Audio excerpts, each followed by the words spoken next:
Dr. Andrew Filmer's passion is music. It's also his profession. As well as being a highly accomplished performer of the viola, Andrew is a conductor, a published author, a talented public speaker and a senior lecturer here at Malaysia's Putra University. But most importantly, Andrew is a musicologist, graduating with a PhD in music from Otago University in 2013. There he embraced what he calls New Zealand's collaborative approach to education and the open-mindedness of its people.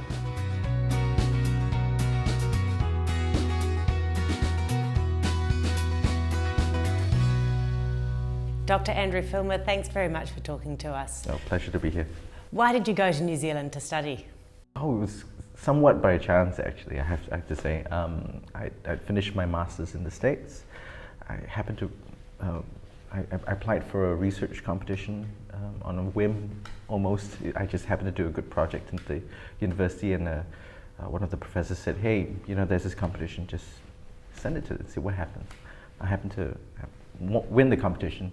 And at the same time, I wanted to migrate to that part of the world, or at least spend some time there, closer to family. I applied across Australia and New Zealand, and the best supervisor was actually right there in New Zealand. You started off in Wellington at Victoria University and then moved down to Dunedin to Otago University. What were these institutions like academically as places to study music? I think in both of these places, they had a great sense of diversity, and I think that's something which I've taken back from New Zealand and put into my own life.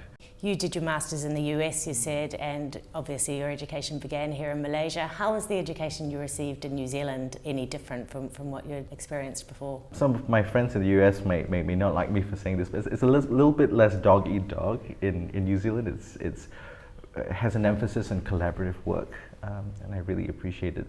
Now, in the States, they certainly value experimentation and originality, but sometimes the level of competition it felt sometimes like a zero-sum game. It's either you win or you lose, whereas I feel that in New Zealand, everybody sort of wins, and everybody tries to go into a project thinking that everybody can get something out of it, which is the way it turns out as well. How did you find New Zealand's attitude and the attitude of your supervisors when studying for your PhD in terms of being open to new ideas? Oh, absolutely brilliant. I mean, it was wonderful to have supervisors who would trust you to go out there and do things which they themselves might not do, or that most classical musicians wouldn't do. So I was a member of the jazz band called The Troubles, and we produced a CD, and my supervisor said, just make sure you count that as one of your publications. I said, well, it's nothing to do with my PhD research.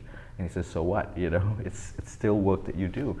And so that little conversation, 30 seconds, I think, with him, I don't think he remembers this conversation even, but it made an impact to me in saying that, hey, yes, you're my PhD student, but it doesn't mean that you have to be confined to whatever you happen to be researching at a time. The life of a musician is wider than that.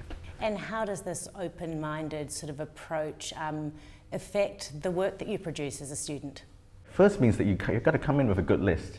Don't go in expecting a list.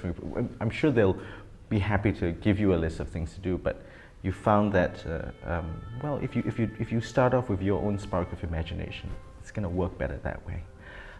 Number one. Number two, you never know where things will lead, and don't be afraid of not knowing the last step when you're making the first step. Perhaps many of us in Asia have this clear trajectory. You want to start doing this now. You're going to take this after school class in your high school because you're going to end up as an architect in 15 years time. You have this very clear trajectory, which is fine. It's great to have a direction in life, but sometimes life is going to change the direction.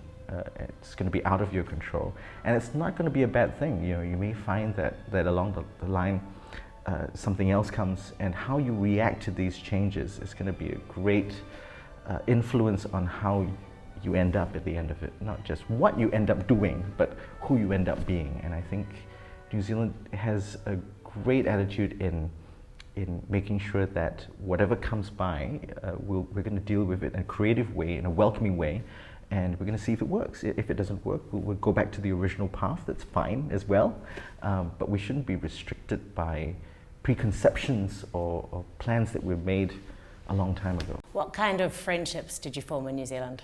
Some of my best friends are still in New Zealand, and I've made it a point, I've promised them that I will go back to visit this year before some of these people run off for their overseas experience. And I've always told them, if you're doing your overseas experience, you could come here as well.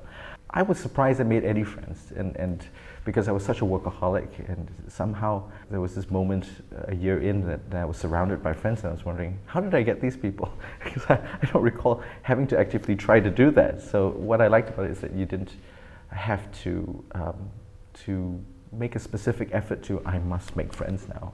They seem to have formed quite naturally from the environment in which I was in. What would be your advice to anybody considering studying in New Zealand? Just to go. It was a great experience for me. It has a nice combination of some familiar settings. There's certainly enough Malaysians and people from other Asian countries there to find some familiarity with, so you don't have to worry too much about going to an entirely foreign place. Malaysian Students' Associations are pretty strong in all of the universities that I've visited, and so there'll be always something to connect to. You won't feel like you're the only person who's stepped onto this place where and everybody's an unfamiliar person. At the same time, there's going to be a lot of wonderful new things to experience, and I can't begin to explain what all of these things will be, because it's going to be a different experience for everybody as well. You're going to play something for us today that you have chosen. Can you tell us what that piece of music is and why you selected it? I played it for a very long time, and I think I picked up a new appreciation for it at every stage of life. So that's why I picked this piece. You can teach this piece to a 9-year-old, but you can still play it when you're 90 years old. Who is the composer? Johann Sebastian Bach, and this is from his Suite Number 3, originally for solo cello. So we think it's actually quite ambiguous, and I hope you enjoy it. I'm sure we will.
Absolutely beautiful. Thank you very much. Andrew, it's been a pleasure to meet you and to talk to you. Thank you. It's been such a pleasure. Thank you. Thank you so much.